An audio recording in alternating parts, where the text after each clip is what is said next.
இன்னைக்கு நம்ம jelly fruit cake செய்ய போறோம். இப்போ நம்ம ஜெல்லி பவுடர் எடுத்துக்கிறோம். அதுக்கப்புறம் சுகர், அதுக்கப்புறம் வாட்டர். தேவையான அளவு இந்த பாக்கெட்ல பார்த்துக்கிறோங்க. இப்போ நம்ம ஜெல்லி பவுடர் சுகருக்குள்ள போட போறோம்.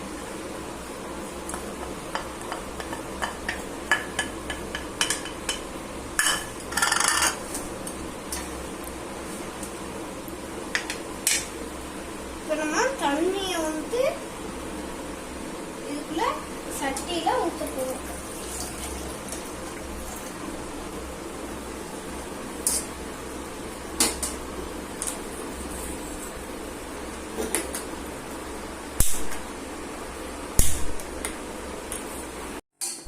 இப்ப நம்ம ஜெல்லி பவுடர் மிக்ஸ் போட போறோம்.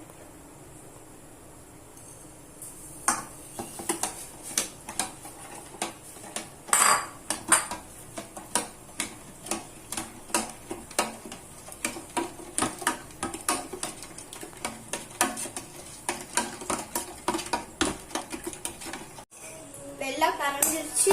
இப்ப நம்ம ஆஃப் பண்ணுவோம். இப்போ நம்ம வீட்டில் உள்ள ஃப்ரூட்ஸை கட் பண்ணி வச்சுக்கிறோம்.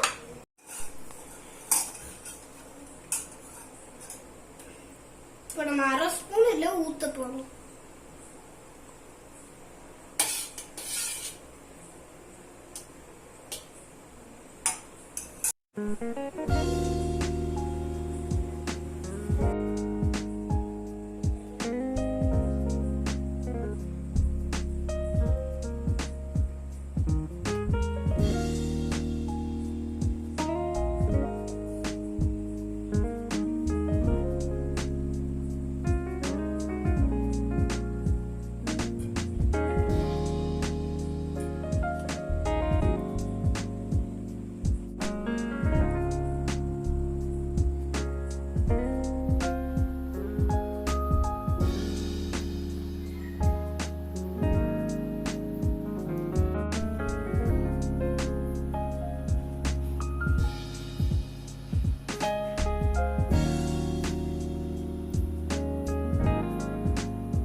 இப்போ ஃப்ரூட்ஸ்லாம் முழுகிற அளவுக்கு ஊற்றிட்டோம்.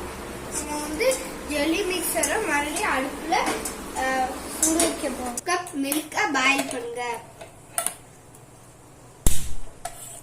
பால் குதிச்சிருச்சு, ஆஃப் பண்ணுவோம். இப்போ பாலை நம்ம ஜெல்லி மிக்ஸ்குள்ள போட்டு நல்லா மிக்ஸ் பண்ண போகிறோம்.